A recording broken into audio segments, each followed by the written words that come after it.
It was a 6-hour race on a near 100-degree day at Watkins Glen International, but it all came down to an amazing restart by Stephen Simpson in the No. 99 GAINSCO Red Dragon ORECA LMP2 car that sealed the Sahlen 6 hours of the Glen victory for the JDC-Miller Motorsports team in IMSA WeatherTech SportsCar Championship competition Sunday.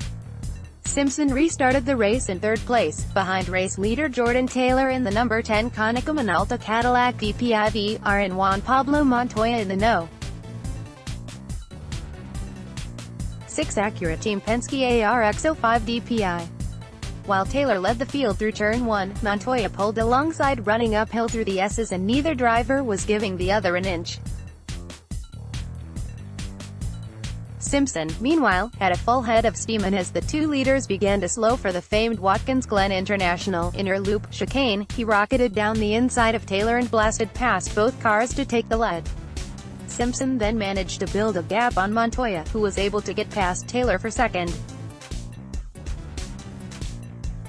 However, that gap got smaller over the closing few minutes in the race, and the race was still very much in doubt as Romain Dumas also joined the fray in the No. 54 Corrado Sport ORECA LMP2 car. The top 3 cars were covered by less than 2 seconds as Simpson took the white flag, but the South African-born driver who recently became a U.S. citizen was able to keep both cars in his mirrors for the final 3.4 miles to score the victory for himself and co-drivers Misha Goikhberg and Chris Miller. "I don't really know what to say," said Simpson, who put the GAINSCO colors back in victory lane for the first time since a Grand Am Rolex Sports Car Series race at Circuit of the Americas in 2013. "Setting me up for that restart was the guys in the pits. I mean, we jumped a bunch of cars. I wasn't sure if we could get there on fuel, but the guys weren't saying anything to save extra fuel in my car, so I thought, I'm going to go for it. I don't know who the guy was in the Penske car, but him and Taylor slowed each other down enough going up the S's. I don't know, I might have had some wheels on the grass there, but I wasn't lifting off. After that, I really expected a lot of hard work from the Penske behind me, and after a lap or two, I realized that I had a bit more speed than he did. I wanted to build a gap and make sure that when I got to some GT traffic, I had a bit of a gap. I learned from last year. I'm just so proud of this team. It was the first overall and prototype class victory for all 3 drivers and comes after the trio finished second in the Sahlen 6 hours of the Glen last year. It was 3rd WeatherTech Championship race win for Simpson and Goikhberg. Both previous wins came in the Prototype Challenge PC class, the most recent coming in the Bubba Burger Sports Car Grand Prix at Long Beach in 2016. "There are absolutely no words to describe what we all feel," Goikhberg said. "It's been such a long time coming and all the heartbreak we experienced along the way. To finally close the deal, to seal it and to win a race in the top class, feels amazing.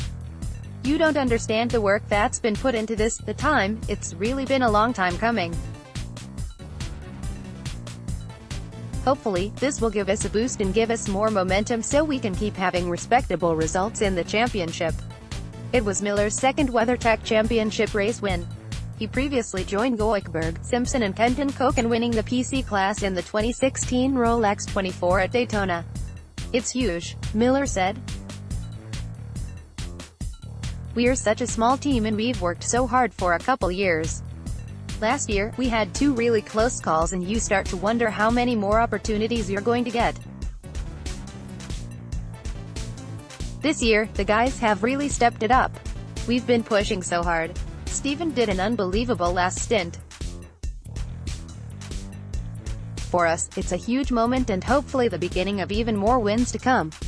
Simpson won the race by 1.954 seconds over Dumas, who passed Montoya in the final turn of the race to score the runner-up result for the No.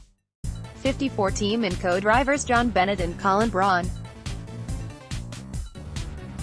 It was their 2nd podium result this year following a 3rd-place run in the season-opening Rolex 24 at Daytona, and the team hasn't finished lower than 4th in any of the 3 Tequila Patron North American Endurance Cup races this season.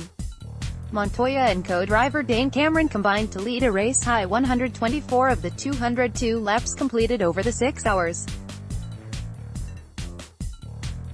It was their second consecutive third-place result, matching their performance in the Chevrolet Sports Car Classic in Detroit last month. After leading the race at the halfway point, Bruno Senna, Phil Hansen and Paul di Resta came home fourth in the No.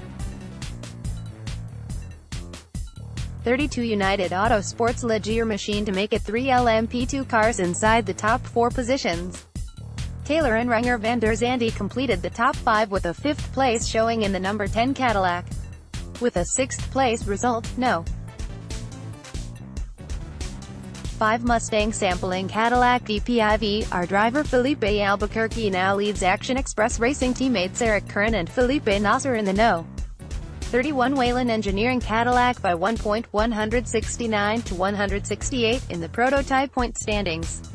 Albuquerque shared the No. 5 on Sunday with Christian Fittipaldi, the team's patron Endurance Cup driver in 2018, and Gabby Chaves, who was filling in for the injured Joao Barbosa. Curran, Nasser and Endurance driver Mike Conway finished 7th in the No. 31. Next up for the WeatherTech Championship is the series lone trip north of the border to Canadian Tire Motorsport Park for the Mobil 1 Sports Car Grand Prix next Sunday. The 2-hour, 40-minute race will be televised on FS1 on a delayed basis beginning at 4 p.m. The race will be carried live by IMSA Radio on IMSA.com, RadioMins.com and SiriusXM Radio.